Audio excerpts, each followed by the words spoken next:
Imagine more stories that soar, business, life, and so much more. Laughs, lessons, and local delight. It's the podcast that feels just right. It's the Imagine More podcast.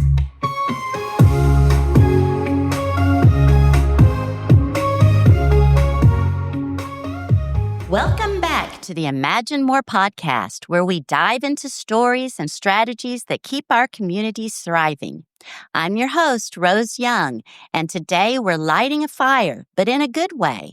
I'm joined by Chief Mike Cameron, Fire Chief of Southern Pines, Volunteer Chief of Cypress Point Fire Rescue, and Assistant Town Manager. We're talking fire safety, fireworks, and all the things that spark his passion for protecting our town. Welcome to our podcast. Thank you. Obviously, I appreciate the opportunity to be here. Excited. Chief, you've been in fire service since you were 16 years old. What drew you to this field at such a young age? So, in all honesty, my father was a firefighter. Really? He owned his own business, but he was a firefighter with actually the same department that I started with.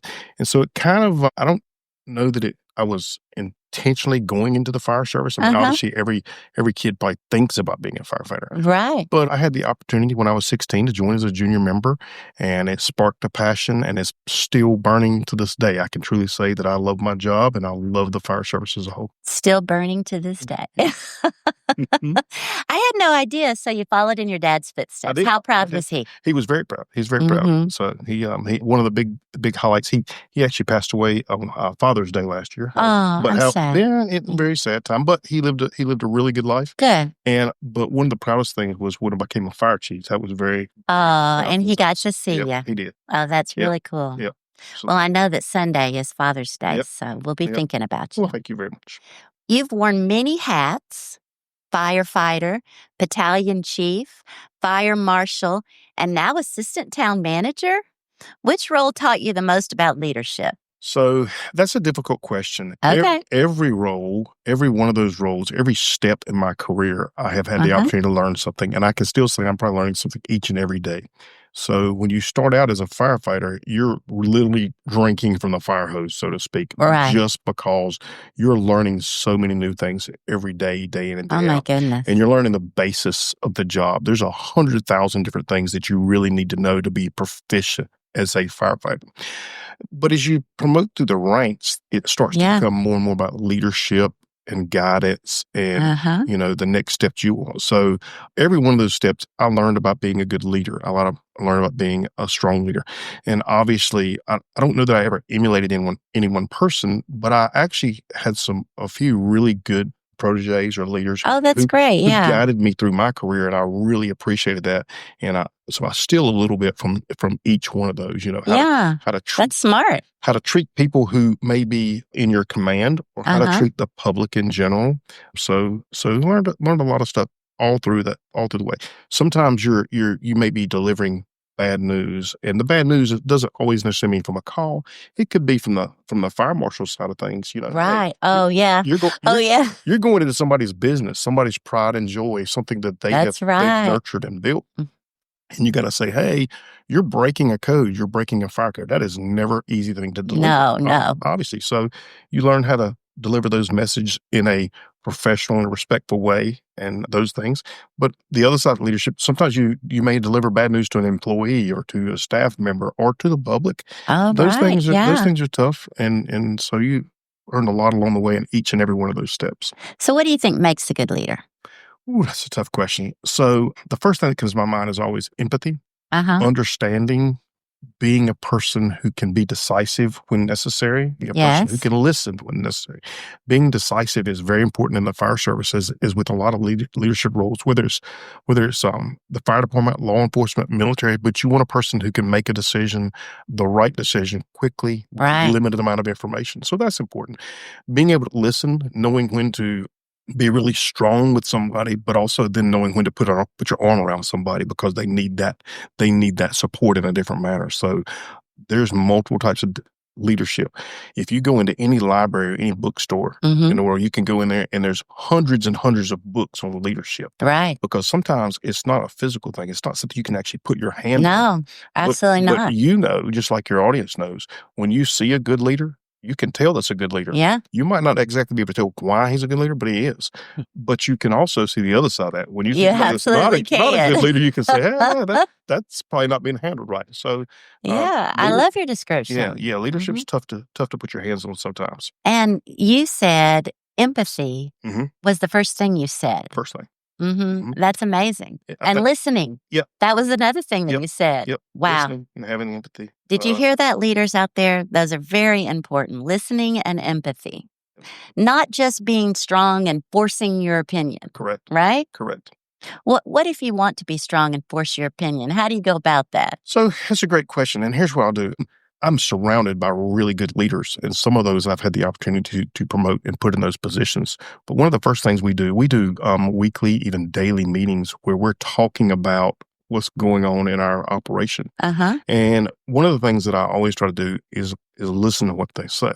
They may give us clues to which direction we need to go on a specific incident or a specific action that we need to take. Right. So I listen to those folks, but at the end of the day, sometimes those decisions are my decisions. Right. And I take everything they give me and I make that decision. Sometimes it's not always a popular decision, and that's with any organization, right? No, absolutely. But it's the best decision for the things that we look at. And the things that we evaluate is it the best decision for the citizens? Is it the best decision for the department and the organization? Is it the best decision for the town overall? And a lot of times when you walk away with that's kind of our striving goal and our focus in all the organizations that I'm over is what's the best decision, the best outcome we can hope for that's going to impact the largest amount of people in a positive way. I love that. And you seem very calm and easygoing, are you? Most of the time. Yeah. So I probably can't give you this off the top of my head, but I usually try to keep like 4 or 5 things that are hot button issues for me. That I want to make sure we meet those hot button things. But those aren't my secrets. I let everybody around me know, hey, these are the things that are important to me. Yeah. Make sure we're taking care of these things and everything else kind of flows with it. So typically I'm calm, really try to talk to people the right way. Don't get me wrong, as a leader, when things aren't going the right way, or if we don't handle one of our primary goals correctly, I probably can change a little bit, as many people can. But for the most part, I try to remain pretty level and focused. So tell us about your work balancing the fire department and your responsibilities as assistant town manager. So there's a lot of balance that goes into that. I will tell you that in order to balance that, we have to, let me back up and say this. I'm surrounding myself, as I said earlier, with the right people. Right. And that is my balancing figure, is having the right people that are around me, helping me guide myself in the organization of the day. And those right people aren't only in the fire department; they're in other divisions. So, as an assistant town manager, under my umbrella, obviously the fire department is one of those things, but I also have our building inspectors, the town's information technology and GIS department I'm responsible for.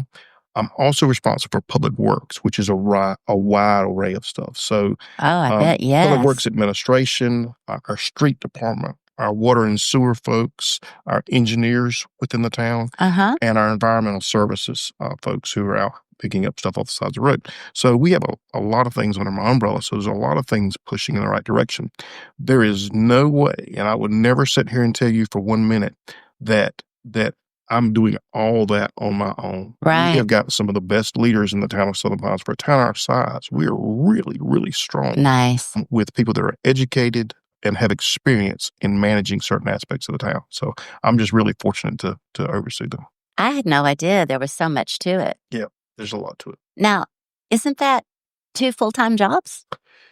It can be, but again, so then on top of that, I throw my volunteer chief. That's right. Which is the Cypress Point Fire Rescue. How do you do that? So again, a couple things that I believe in is that having people that manage certain areas. So we divide everything up into divisions, and everybody has their own division. First thing, if there's one of those things that we're not managing well, or there's an issue, that division chief, that officer reports back to me and says, "Hey, it may be a street issue. It may be a water and sewer issue. It could be a fire department issue. It needs the fire department." Well, that's when we work through those things together. So really surrounded by the right people. The other thing that I believe in is obviously, I put a lot of hours in. Yeah. But the other thing I believe, and I tell everybody that's in a leadership position, everybody that's in a management position, if you're doing things the right way, you're going to put a lot of hours in. You're going to be committed, but you also have to find that downtime or that break for yourself. So throughout the year, I'll plan. Actually, truth be known, my wife plans. Yes, because she is a travel agent, right? That's correct. My wife is a travel agent. She owns her own business, isn't that correct? That is correct. She does. And so I'm very fortunate that she does that. So she'll plan things that says, "Hey, I'm planning, or I've got the opportunity to go on this trip. Can you make this?" And we look at a calendar. We coordinate our calendars. And so I get to do that 2-3 times a year, where I get to travel with her, which is obviously a blessing. Oh, yeah. But it gets me out of that day-to-day operation. I come back rejuvenated. I come back refreshed. So yeah, we all need that. We all 100%. Need to take a break. 100%. I find that when I come back from those things, I'm refreshed, man, and I can just go that much harder if necessary. I agree with you. From your experience, what are the most common types of calls the fire department responds to in our community? So, great question. And I'll give you a couple of figures just off the top of my head. So nationally, the number one call type that is in the United States for fire departments is medical calls, right? And that's at about 80%. So medical calls. Yeah, so explain that. So I will. So if you think about the number of medical calls, there's so many more medical emergencies there are actually fires. Right. So starting in about the 70s, the U.S. government did this really big push on fire safety. And we have shown a great impact in a reduction of fires. Now, we still have hundreds, and nationwide, we have 100,000 fires a year easily. Right. So anyway, but 80% is a high number for medical calls. So what we do in Moore County is we have a system where if you call 911 and you have a medical emergency, they're going to ask you a series of questions. If it is what we consider to be a life-threatening emergency or a trauma-related incident, you're getting an EMS truck from Moore County, which is the blue and white ambulance, and you're going to get something from the fire department as well. Those life-threatening calls are like things like could be breathing difficulty, it can be trauma-related, it can be chest pains, it could be broken bones, it could be serious falls, any of those type of things. You're getting an ambulance and a fire truck. Wow, yeah. So, but if it's a life-threatening call, you're just going to get the ambulance. So that means, I'll give you some examples. Okay. Some probably weak examples, but true examples. Okay. A toothache is not a life-threatening call. Right. I stubbed my toe is not a life-threatening call. Right. So some of these calls that are lower emergencies, you're just going to get an ambulance and you don't get a fire truck. So what we've done here is we've actually reduced our medical call volume from that 80% number nationally to about 60%. Okay. So most departments in Moore County are responding about 60% of their call volume is medical calls. Yeah. Now, that also includes wrecks. And if you are on social media, you would think there's a wreck every 4 or 5 minutes. That's not the case. Okay. Because, I keep up with more breaking news. I know you do. So as do I. But wrecks are in very visible locations in this county a lot of times. Yes. Larger intersections. They're easily witnessed. They're easily seen. And then we have several businesses that go around and promote, or I don't even say promote, but they report those wrecks. Right. So I couldn't tell you that we're having more wrecks in this county versus another county, or in Southern Pines versus another city. But what I can tell you is some of our wrecks are on the more severe side. Yeah. A lot of that, people will blame a lot of times that people are distracted because they're on the phone or they're doing something in the car they shouldn't do. And there is truth to that. There is absolutely there's absolutely truth to that. The other thing that I probably could not prove, but I will tell you that is probably more the reason that we have so many wrecks is because people are busy. People are driving at a higher rate of speed. They're not driving defensively. We will pull out in front of someone and cut somebody off expecting them to put on the brakes. Right. So there are things that are going on. We as a community, we as a a town, a county, we need to be more defensive-minded, more driving, and be more forgiving on the road. Yeah, I agree. I mean, oh my gosh, I've noticed that, it's been increasingly aggressive out there when you're driving. It is. Uh-huh. Just pay attention when you're driving, your audience is out there driving around. Just watch it, how people are being very aggressive driving, and that's a lot of what's causing wrecks. Do you think that with the influx of people coming in that our wrecks have gotten? Absolutely. Population plays a role in that. The number of vehicles on the road plays a role in that.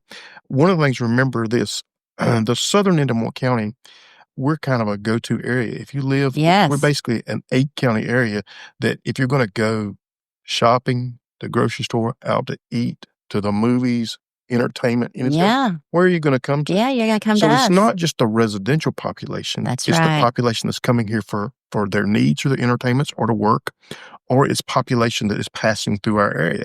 So we can tell you that our population in Moore County is 105 to 108,000 people. But however, the daytime population is much more than that. We have some information like in Southern Pines, our residential population is about 17,000. But our daytime population probably ranks between more like 50 to 55,000 people. No kidding. So we're about 17,000, you say, that live here in Southern Pines. That's correct. Yeah. Okay. So now, do you have anything to do with all of the road expansions that are all going on out there? So most of the road expansions I'm aware of, but most of those expansions are North Carolina Department of Transportation projects. So they keep us informed, meet with them, so we're familiar with them. They do give us the opportunity to comment and we talk about them. But at the end of the day, it's their responsibility on the larger road expansions, and they're overseeing those, managing them, and funding them. Yeah, there's a lot going on out there. A lot. So, from your experience, what are the most common types of calls the fire department responds to in our community besides the medical? So we go to fire alarms, obviously, are fairly common, which is a fire alarm is not necessarily a false alarm. You burn something in your kitchen or just smoke up your kitchen and the fire alarm goes off. Guess what? The fire alarm did its job. Right. We have no problem in coming to those. Those are not an issue. We're going to come in and say, hey, is everything okay? And everything may be okay. We'll help you eject the smoke out of your house if you have smoke in your house. But we do go to a number of structure fires, maybe cooking related or electrical related, and we can talk about that in a little bit. We also go to our probably roughly around 100 outside fires or woods fires each year in Southern Pines.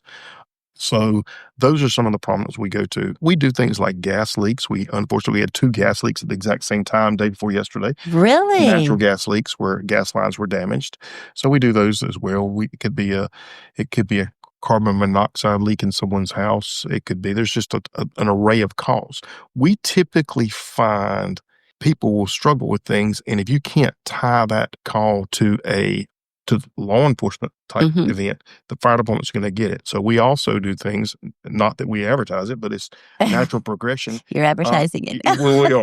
But you have a leaking water heater, water spewing over your house. Right. You can't get a plumber You can't get a plumber the next 2 hours, much less maybe 2 days. No, absolutely not. So you call 911, guess who shows up? The fire department. The fire department. Comes in and cuts your water off. It could be, we deal with, unfortunately, snakes in people's houses. Oh, don't tell me that. Yeah, I know. How do they get in the houses? Don't tell me. I don't, it's probably different, but it's just an array of calls. Right, that's crazy. We're a group that still makes house calls, and we pride ourselves in making house calls pretty quickly. Yeah. So how many is it firemen, fire people? What do you call? Firefighters. Firefighters. How many firefighters do we have? So we have 39 full-time staff in Southern Pines. And Cypress Point, we have about 70 people. That includes some full-time, part-time, and volunteer. Cypress Point also has about 15 volunteers and another 15 part-time. Southern Pines has another 15 part-timers and about 15 volunteers as well. Is that enough? We don't ever say it's enough. We love to pull volunteers or part-time staff in. Right. So you could really get firefighters pretty quickly, get them trained up pretty quickly, volunteer or paid. Today, we're like everyone else. We're struggling for people. Are you? It's never quite enough just because our call volume is up. So Southern Pines is going to run about 3,000 calls this year. 3,000 calls? Yep, just in a 17,000 population. Yep. Hmm. Right. So it's amazing. It is. All right. So how long does training take? So there's a couple paths to train. One thing we do is for our volunteer staff, we do an in-house program. We have an in-house training that we put them through. And we usually try to limit, that's not an everyday thing. We do it at night and weekends, but we try to knock that out in about 3 months or just a little under. 3 months. But we also have a great fire academy that's run by San Jose Community College. Really? Yep. And some of our guys teaching that. So they run the fire academy twice a year. It's typically they run one from February to July, and they run another one from the end of July to like December. Oh, that's coming up. Yep, it is. How do we register for that? So go to San Jose Community College website, and under their continuing education section, there's a fire academy application. Fill that application out. Somebody will contact you and get you going through the process. Okay. Did you hear that? They need good volunteers. They need good firefighters. And there's an opportunity to train at Sand Hills Community College. Yep, absolutely. So what are the top 3 things homeowners can do to prevent fires in their homes? So the number one cause of a structure fire in the United States and the number one cause of structure fires in Southern Pines really, yes, is cooking fires. Okay. So we have a program that we've pushed out, kind of a presentation that we've pushed out, and we try to make sure everyone knows about this. It's called Look Before You Leave. Look before you leave. Yep. And so what happens is we know how busy your life is. You come home from work, you're going to fix dinner for the family, and the kids are crying, the dogs are barking. Exactly. the phone's ringing. Yes. All of those type things. Life happens. Yes. And you step away from the stove, and something happens. You catch the stovetop on fire. You catch the cabinets on fire. You catch your kitchen on fire. Then obviously we're coming to put that out. And we'll limit some of the damage, hopefully, but there's going to be damage in your house. Yeah. And just from that kitchen fire, you may not be able to stay in your house. Oh, goodness. So it's going to be one of those things that typically kitchen fires are a little bit bigger than people think they are. We'll stop it and you'll live in the house again. But when you do that, you got to contact your insurance company. You got to contact you got to get a contract. Right. It's a big to-do. It is a big to-do. So the number one thing, and we respond to between 75 and 100 kitchen fires a year. Now, some of those are in the pot and we handle them really quickly, really easy, limited damage. Some of those are outside. Could even be outside the kitchen. Oh my goodness. We encourage people, look before you leave. Okay. Don't walk away from the stove. Don't walk away. That's kind of the biggest one. The other one that is heating fires. Now that could be, we encourage people to have their HVAC, their heating equipment, air conditioning equipment serviced annually. Yes. But we also tell people, we find sometimes that people are heating inappropriately. So you have a space heater, whether it's electric, whether it's kerosene, the space heater, and you don't have the clearance around it. Those kind of things. So we encourage people in proper heating to make sure that we're being smart about that. We've seen people who are on hard times use the stove as the only type of heat in their house. Yeah. Those things is not designed to do that. Right. And then the third thing that you mentioned is probably electrical. We do find quite a few fires that were started by electric cords or outdated cords or damaged cords. So we encourage people, look, don't have an appliance. Don't have something that's continuously plugged into a drop cord of some type, especially those little small drop cords. If you need something like that, use an electrical strip which has a surge protector built into it. Okay. Much safer. So we can, what is that called? Daisy chain. Yeah, daisy chain's bad. Chain. We don't like daisy chain. So they actually weren't designed to work that way. So daisy chain is bad. So yeah. All right. So that's not a myth. That's not a myth. That's bad. So can you break down some common myths? For example, does leaving appliances plugged in really increase fire risk? So not necessarily. And here's what I'll say about that myth. And in my own house, I don't go around unplugging appliances on a regular basis, right? You've heard it. So what I'll tell you is that most appliances, small kitchen appliances or things you use in your house, yes, they've been tested and rated. And that's the good thing about the United States by Underwriters Laboratory. Look for that Underwriters Laboratory. Oh, good tip. And what that does is it ensures you that product has gone through some safety testing to keep from having a fire or keep from injuring someone. So that's what we encourage people to do. Now, in all honesty, can you ever be too safe? No. If you unplug something and only have it plugged in when you're using it, then you're definitely not going to have a fire from that. But it's probably not always practical in certain situations. Right. Now, you said the one-pot fire, and we see on, the TV commercials where the person tries to put water on it and it blows up or, tries to cover it with the dish towel. Yep. What do we do? We don't. So the very first thing, best thing for you to do is have a fire extinguisher in your kitchen or close by. Fire extinguisher is the trick. That is the best thing. So we obviously promote fire extinguishers. Now, the other thing, obviously, don't put wood on a grease fire. That causes issues. I literally went to a fire a few years ago where I walked in the front door and a lady's stove was on fire. First thing she did, she got her kids outside, and then she took a child's blanket and she's beating the fire out on the stove with this blanket. Yes. And I had to stop her because what she was doing was the blanket catches on fire, and every time she went back, the living room was catching on fire. Oh, no. And she didn't realize what she was doing. No. And I'll be honest with you, how we put the fire out? How? A fire extinguisher. Yeah. It was a big fire to her, but it was a small fire to us. Really? So we say use a fire extinguisher. In the absence of a fire extinguisher, use something like flour or sugar or salt, lots of it to put on the fire to smother the fire in a grease fire. Now, is that the only place we should have a fire extinguisher in our house? I have a fire extinguisher in my kitchen. I also have a fire extinguisher in my garage. In your garage. That's a good idea. Yep. Yep. That's my thought process. Now, how do we know if it works until we use it? So honestly, what I tell you is we can come out and teach you we have fire extinguisher equipment and we have people come out and teach you a class. So we can obviously do that for a group of people. But the directions on the fire extinguisher box are on the side and they're on the fire extinguisher themselves. Right. So we use an acronym of PASS, which is pull, as in pull the pin, aim, and then sweep side to side with the fire extinguisher and hit the base of the fire, put it out. Pull, aim, sweep. Yep. Sweep. Yep. Pull, aim, sweep. I'm sorry. Oh, okay. Sweep. Yeah. Okay. What's one safety tip you wish everyone would take seriously? Man, everybody already knows what I'm going to say. What is it? What is it? So smoke detectors. Smoke detectors. Smoke detectors. Smoke alarms save lives.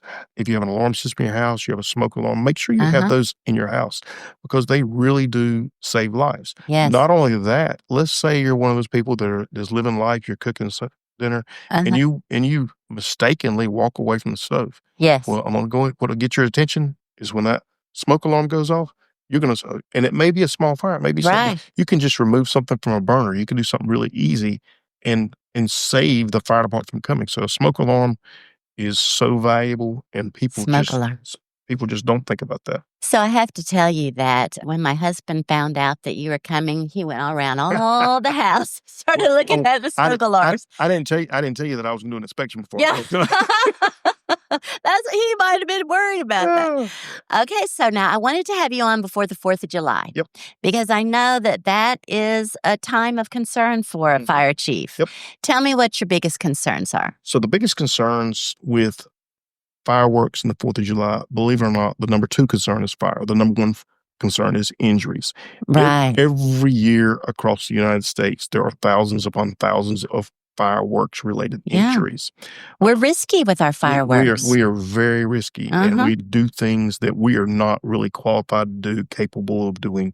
So honestly, I have seen some pretty significant fireworks injuries. I've seen people who had fireworks, honestly seen a guy shoot a hole into his hand one time with a firework. Oh my goodness. It is just awful. And people don't realize that. No. So it's not going to happen to us. That's right. That's right. That's exactly what it's not going to happen to us because I know what I'm doing. Well, everybody knows what they're doing until they don't. That's right. So we truly encourage you. The safest, best thing you can do is go to a professional fireworks show. There you go. Don't do those things yourself. Go to that show. There are people, we live close to the south of the border. We live close to South Carolina. You can go and get some of those fireworks. You can. Okay. In North Carolina, a rule of thumb, there's a whole law on this, but in North Carolina, there are some classes of fireworks that can be sold in North Carolina. But if you have a firework that leaves the ground or explodes, it's illegal in North Carolina. Oh, like bottle rockets, Roman candles, and the little firecrackers even?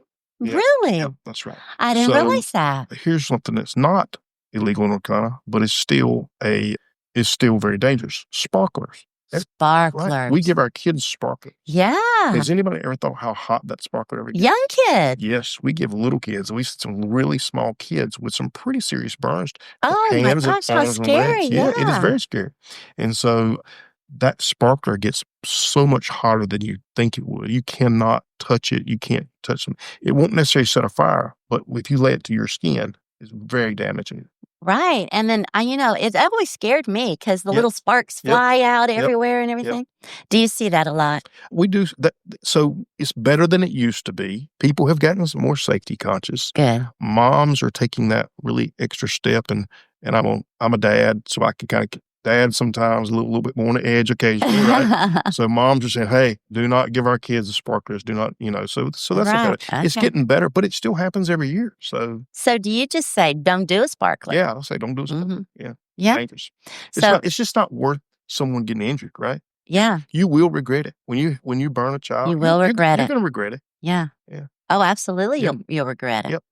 What are the safest ways for families to enjoy fireworks? Oh, you told me. I told you, You told me. Go to a professional show. Uh-huh. Yep. And that's the safest way. That's the safest thing. Don't even try and do it yourself at all. That's right. Not even the little things. So remember, in the state of North Carolina, fireworks professionals have to be licensed. And so their license, their permit, their applications are all reviewed. There is, depending on what size shell they're shooting, they have to have clearance. The fire department's going to be there. There's a fire marshal that's going to go inspect the show before it happens. There's a whole process that happens that the general public doesn't see on fireworks events. And so they are made, don't get me wrong, accidents can still happen, but they are made as safe as possible. Right. So, my husband was born on the 4th of July. Oh, really? Mm-hmm. And so he thinks all the firework displays. Yeah, happy birthday. I love it. So, you said that the sparklers are legal, but they're still very lethal. Is there anything else we should worry about? I'll just go back to say anything that's leaving the ground, anything that's a projectile, are the things to worry about. So I didn't really mention fires. We worry a lot about injuries, but they do set fires. I've seen people have illegal fireworks and they've got pine straw on their roof and they set their roof on fire with the fireworks. I've seen that happen a couple of times. So you can have yard fires. You can set somebody else's house on fire, which has happened. Right. So those are things. There's consequences, obviously, that come with that too when you set your neighbor's house on fire. Or I guess so. Your fire's house as well. So yeah. So do you guys drive around and? So what we do, typically we don't always drive around, but we do some preparation. We make sure there's a little briefing for our law enforcement brothers and sisters are out. And if they see somebody shooting fireworks, they're going to stop and say something to somebody. Those, you can get basically a ticket for those things if you want to. You can. But on 4th of July, we don't write tickets. That's a happy time when people have a good time.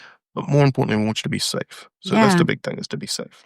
And that's one of those leadership things and decisions that you have to tell people. Yeah, 100%. Does anybody want somebody from the fire department showing up on 4th of July? Nobody wants that. Telling you what you're doing wrong.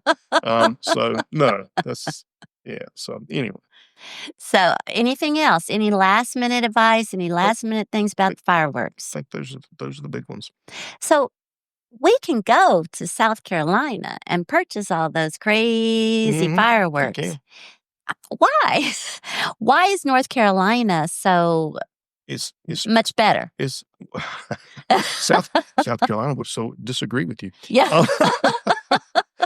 North Carolina just takes a different approach with fireworks and how they do that. And obviously, I would dare say, is with a lot of things, and I don't know this, is my opinion only. Right. But South Carolina's had fireworks for so long. Yeah. That's a big money business. Once you have something in business, it's hard to do a lot of regulation to that. Yeah. Because of some of the people that want the fireworks and are making a living off of it. So that's probably some of it. North Carolina has just never gotten to that point. And so we see that as a safety issue. So that's just kind of where we are. Well, I can tell you, when our kids were young, I would argue about, let's just hold bottle rockets. Oh, let's hold the... Look, I've done it too. When I was younger, I did it too. But I learned the hard way, probably. Yeah. Yeah. So anyway. All right. So you've served on multiple boards and commissions. Why is it important for fire service leaders to stay involved beyond the firehouse? So that's a great question. That's also probably a question that's difficult to answer. everybody that joined the fire service, their passion was to help people and do the right thing. No one that joined the fire service as a firefighter comes to the door and says, man, I'm joining the fire department so I can serve on a commission or a board. Oh, gosh. That was you don't see that? No. I think if you, it's necessary to do that. But I think if you told me to pick the top 10 things that I like about my job, that's probably not the top 20, right? Right. So, but it is necessary because we have to explain to the public, to elected officials, to state governing bodies, what's necessary in our business. What are the things that we're not doing well? What are the things that we are doing well? All of that sometimes comes back to funding and how we're funded. Oh, yeah. So, and then it also comes down to safety precautions. What are the things that we could do better, and how could boards and commissions and guidance from those groups help impact the community safety, the citizen safety, and the fire department safety? So it's important to be on those groups and keep up with things locally, statewide, and nationally. Now, is there any way that we as the community can get involved in that type of thing? Is there public talks, town talks? So not so much public talks and town talks. There are some groups that citizens can be involved in. Some of those are, for example, the county has what's called a fire commission, and people can fill out an application and volunteer to be on the fire commission. Okay. A lot of that has to do with what the fire departments countywide are doing and those type things. So a lot of the other boards are appointed by another elected officials, another group. So you almost have to be appointed to that. So it's not something you can truly just volunteer to do. The volunteer side of things actually comes at the local level, at the fire department level. At the fire department level. So what do you say to those 16-year-olds, boys or girls, that want to be a firefighter? I say absolutely do it. And let me tell you about boys or girls. Okay. So we have several, what I like to think is female firefighters at Southern Pines and at Cypress Point. Right. So, and here's what I tell everyone when they come in the door. We don't call you. You've never heard me talk about female firefighters versus male firefighters because we don't see it that way. We truly don't view it that way. We view that as a firefighter. When you get your training, you're a firefighter. The expectation is the same. Doesn't matter your gender. We want you to do the job of a firefighter. Right. Never, ever once have I pulled up at a fire and somebody said, oh, that's the wrong fire department. Or they've said, oh, how many men are on that truck? Yeah. It doesn't happen. No one cares. No. It's the true thing. That's the one. I love that. That is the one beauty that our world is, no matter which side of issues you line up on, our world is a different world than it was 10, 15, 20 years ago. It definitely is. But the one thing I can truly say about the fire department is we don't care. We don't care, man, woman, white, black, green, yellow. We don't care. Come in. These are the parameters. This is the job. Do the job well. And you're in. And you're in. That's it. We don't care.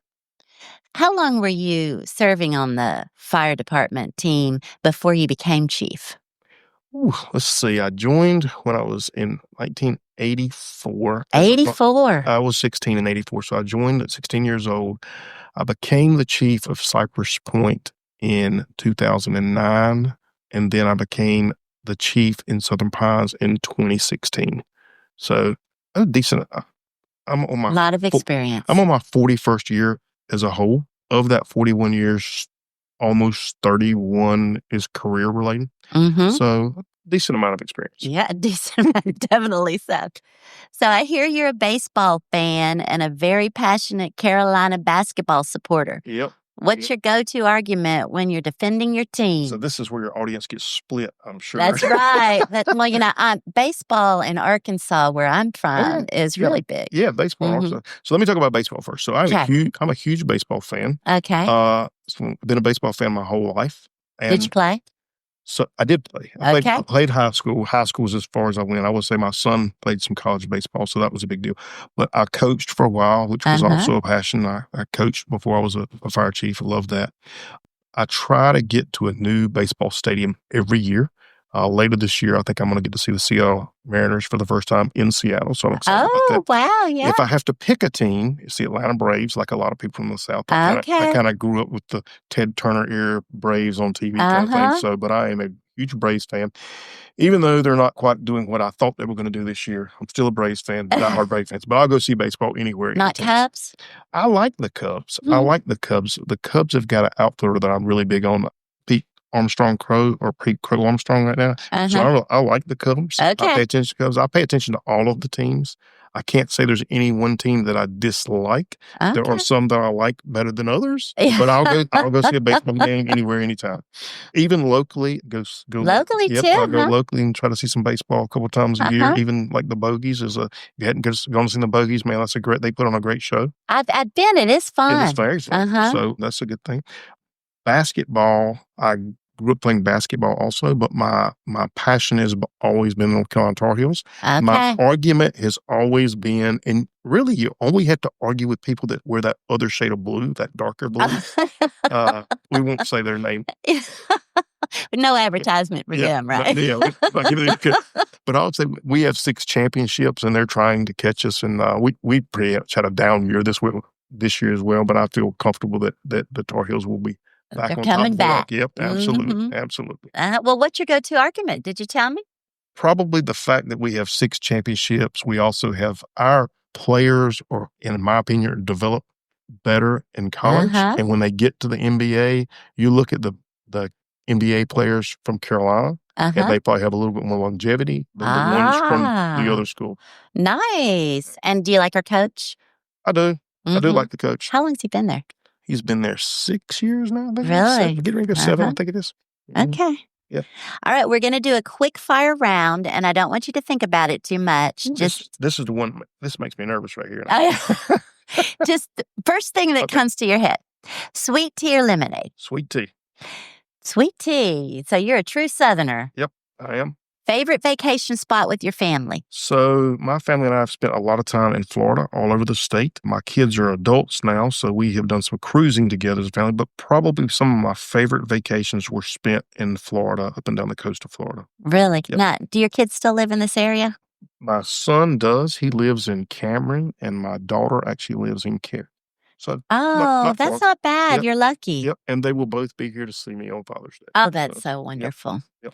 So the best firehouse meal you've ever had? So that's always a challenge because every shift has designated cooks. We don't we don't assign the cooks. It just kind of falls in. Really? They kind of get picked on shift. So one of the meals you can never go wrong with at the fire station is obviously steak. Obviously we got a lot of meat eaters. But probably the meal that rings truest with us is what we call Carolina treat chickens. It's kind of a thing. We do it a couple times a year where you take chicken breast and use Carolina treat, which is a barbecue sauce that was kind of developed here, and then make chicken, macaroni and cheese, and then something we call crack rolls, which I don't even know the real name of. Crack rolls? Yeah, we named them that. Crack rolls come in this round tin pan. You buy them in the freezer section at the grocery store. They've already got butter on top of them. And you just pop them in the stove. There's about 20 of these rolls in this little pan. So that's just something that the firefighters do, especially. We got one shift. Oh, it sounds like a delicious meal. They do it about 5 or 6 times a year, and I always try to sneak in there and make sure I get to eat it. So here's a question that's not on the quick fire round. Okay. But I know that like Kiwanis, for instance, after we have an event and if we have all this food left over, well, what are we going to do with it? Yep. Take it to the fire department. True. So that happens quite a bit. Yeah. Do you like it, or is it a good thing? No, it's an absolute good thing. Okay. We try to, the issue is making sure there's enough. You can't split the troops.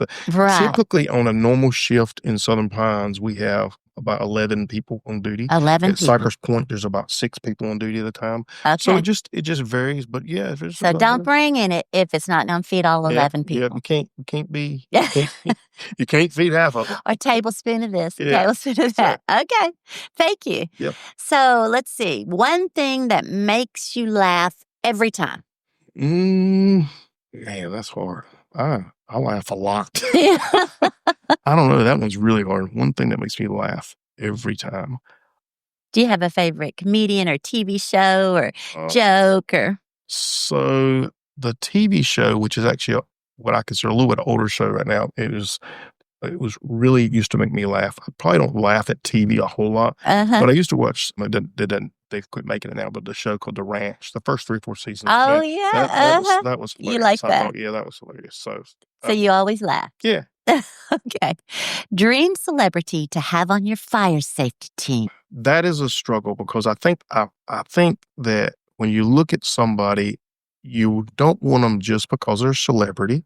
Yes. You want to think about, like, those people think about firefighters being physically fit, right? Calm under pressure, and knowing this.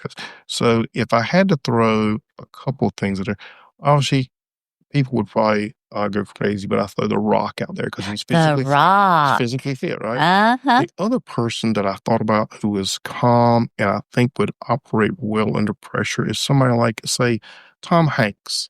Okay. Who was just level. So, I don't know. Uh-huh. All right. Yeah. I like it. Well, I like The Rock, especially. I knew you would. I know you would. So, most memorable moment on the job? So there's a lot of memorable moments because I've been doing it over 40 years. So the memorable moments are things like when we have a life safe. That's a big deal. Oh, it is difficult. Yeah. Those are memorable moments. I can remember all of those moments where it could be CPR related, it could be fire related, it could be accident related, where we know that we're making a save of somebody. The other memorable moments is we've got younger firefighters. I've dealt with a lot of young firefighters. I've dealt with firefighters in my career who are now chiefs at other places. Oh, that's wonderful. Man, that is a great memory to know that you kind of shaped and gave some guidance to that career. That is a really positive I'm moment. with you on that. Yeah. So just building those people up and carrying that legacy on. They started when they were young, same as I did, and now they're a chief in another organization and doing well. And that's a good feeling. That is, do they get back to you? Do you have people that get back to you? I have a couple of them that I talk to weekly. Yes. If on a regular basis. And we talk about just anything and everything under the sun. But it could be we relate fire department issues together. You're like, hey, how'd you handle this? But in turn, they've got some experiences now that I don't have. I literally have asked some of those guys, hey, I'm having this issue. How did you? Oh, I bet they love that. Yeah, they do. So the mentor asking the student, I guess, is how you say. So I'm a school teacher, Okay. a retired school Okay. teacher. And so I really feel that Okay. when I see them being successful, Yep. or I was a music teacher. Okay. So when someone jumps out there in music, or just a teacher. Yeah. Mhm. All right. So now I write jingles for every single person that comes on. So let's see. Let's play your jingle.